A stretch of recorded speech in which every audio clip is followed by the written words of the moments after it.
Magandang buhay mga kanin. Ito na naman po si Kuya Harvest at panoorin po natin yung part 2 ng atin pong ginagawang FFS. Okay, so next, ito po yung mga product na gusto natin i-try dito sa atin.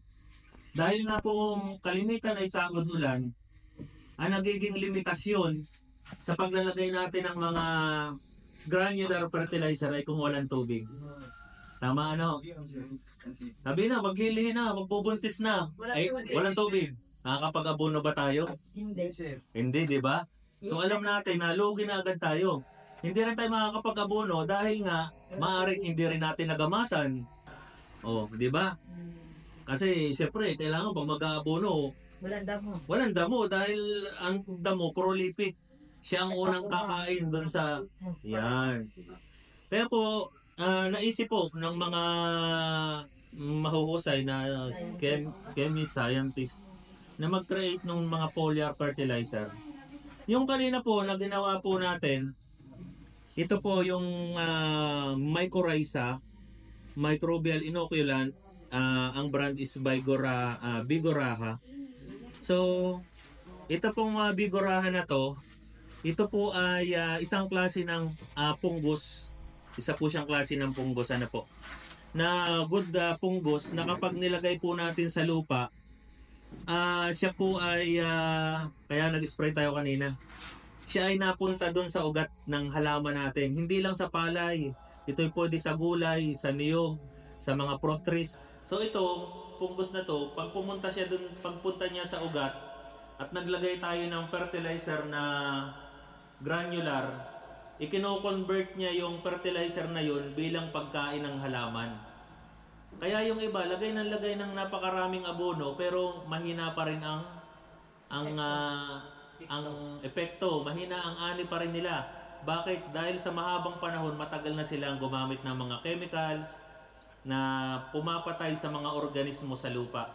Kaya po, ito po ay ibinabalik po natin yung organismo na yon. At siya yung nagko-convert ng pagkain para mas mabilis dumami yung ugat at suwi. Partikular po na tinatamaan po pag po naglagay kayo nitong Bigoraha na mycorrhiza, ito pong phosphorus. Kasi ang phosphorus, pampaugat at pampasuwi nga po. So ganoon po siya. Ang paraan po ng paglalagay nito, kapag ka po kayo ay nagbabad, yung magkukulob na kayo, pwede nyo siyang i-spray doon sa inyong binhi bago kulubin. Gano'n po karami yon? Mga mga 20 kutsara, isang knapsack na po yun. So kung kakaunti naman, yung 40 kilos, pwede na po yung 20 kutsara. Isang knapsack. Ngayon, 20? Oo, 20 kutsara. Isang knapsack. Ngayon po, kung na-miss nyo, hindi kayo nakapaglagay doon at kayo ay may punlaan dahil lipat tanim, 3 araw makapunla, pwede nyong i-spray. 6 na kutsara, isang knapsack lang i-spray nyo. Ngayon, kung kayo naman ay sabog tanim, syempre, pag sabog tanim, kailangan nyo munang pumatay ng damo. Di ba? Pangbuto muna. Pagkalipas ng 3 araw, saka nyo lagyan ito. 6 na kutsara, isang knapsack, i-spray nyo. Oo. I-spray nyo yung palaya nyo. Para yung establish na yung ugat noon, makakapunta na yung mycorrhiza sa ugat ng palay nyo. Yun na yun, wala na ho. Kaya kung hindi kayo nagkaigit, nalimutan nyo sa papuputok, hindi kayo nagkaigi sa punlaan dahil yung iba naman ay sabog tanim, pwedeng doon nyo na mismo dalihin sa tubigan. Sa 20 kilos na bini, sir, mga ilang kutsara niya? Kung 20 kilos po, 10 kutsara po, isang knapsack. Ito po ay para na sa isang hektarya, isang ganito. So ito po ay 625 gram, bali 62.5 o 6 na kutsara na kaunti per knapsack. So 10 spray na po ito sa isang hektarya. Ngayon po, ang kasunod po natin na ilalagay, dahil nga sabi natin ito'y technology, mga foliar fertilizer. Meron po tayong complete fertilizer, ang forms of foliar fertilizer. I-spray na po natin. Tapos another fertilizer pero may mga micro-element na kasama. May boron, may zinc. Isa pa sa problema dito sa payapa, zinc deficient yung palayan nyo. Ang palayan, kahit gaano kadaming ilagay nyong abono, kung deficient sa zinc, hindi po gaganda ang ani nyo. At meron na rin tayong nitrogen, katumbas ng urea. Kung hindi po magkakaigi dahil yun nga po, walang tubig, naglilihi na, pwede pong gamitin ito. Kung mapapansin nyo, hindi kita yung laman sa loob dahil hindi po ito dapat naaarawan. Tsaka mabigat po talaga. Okay. So yan po. So bibigyan ko po kayo ng protocol kung kailan po ito i-spray. Ano po? Ang pag-spray nito is 14 days, 28 days, saka anong variety po kayo? 216. So 45 days, tatlong spray. Pagsasama-samahin na natin ito. Oo, pagsama-samahin na natin, isang lagayan na. Tatlong spray. Okay. Ang problema, kapag tayo ay nag-spray, biglang umulan.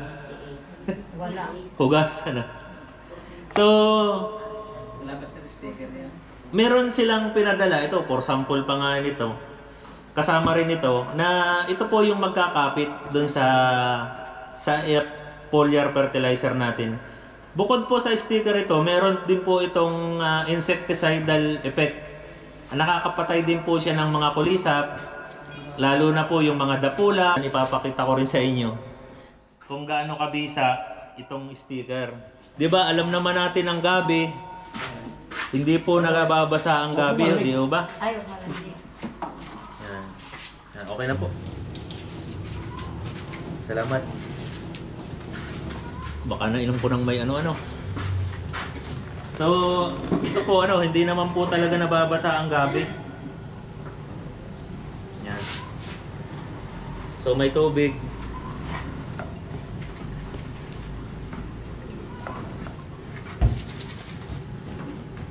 So, papatakan po natin ng kaunti.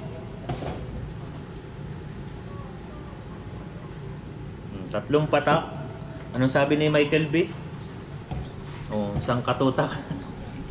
Yan. So, ganito po siya. Makikita po natin kung effective talaga isang product, lalo na kung sticker, kung kakapit sa dahon ng gabi. So, mapapansin nyo, May kapit. may kapit na siya, nabasa na siya, So, nababasa siya. So, ganun po siya ka-effective. So, ilang patak lang siya. Nabasa na ho yung gabi. So, may mapapansin po kayong basa. So, ganun po siya. So, gaano po ba karami ang ilalagay po natin sa isang knapsack? So, 2 kutsara isang knapsack. Pwede na po siya. 2 kutsara lang. So, ito po pwede nyong gamitin sa insecticide, sa herbicide, sa fungicide. Lahat ng foliar na pwede nyo pong gamitin siya. Ay, wag lang siya naman sa mga kuwan. Pwede siya sa halusar sa mga lugar na yan. Pwede po. Pwede. Yun ang kagandahan pag may sticker, nakasigurado kayo na kapit, kahit umulan, kapit na yung inyong gamot na ilalagay. Yan. Ganun po siya. Ngayon, sigurado may magtatanong sa inyo kung magkano ito. Ay, hindi ho ako ahente nito. Bali, gusto lang po naming matrial yung mga bagong technology po talaga. Lalo na po sa mga sahod ulang. Kasi nagkiklaim po sila na kayang bawasan ang inyong gastos, lalo na sa paggamit ng granular ng kalahati. At makakataas ang ani nyo ng mga 20% o higit pa. So, maganda. Favorable sa atin kasi sahod ulan tayo. So sa pricing, kung tatanong nyo ako, hindi ko alam ang presyo. Pero pwede natin silang i-invite dito. Siguro kapag natingnan na natin kung epektibo talaga. Sa atin. Oo. Try muna natin siya. Try muna dito sir sa demo. Oo. So yun ang gagawin natin sa demo. I-spray ito dun sa tinaniman. At saka sa ihasi.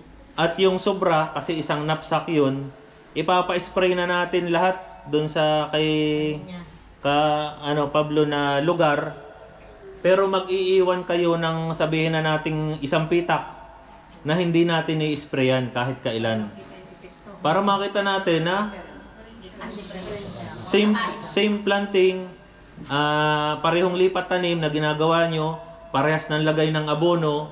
Ang pagkakaiba lang, itong isa walang in-spray, itong isa may in-spray. So makita natin, bibilangin natin ang suwi, bibilangin natin ang uhay, ang butil. At kung nagustuhan niyo po ang video na to, pa-like, share, and subscribe na rin po. So, sundan po natin yung part 3 naman.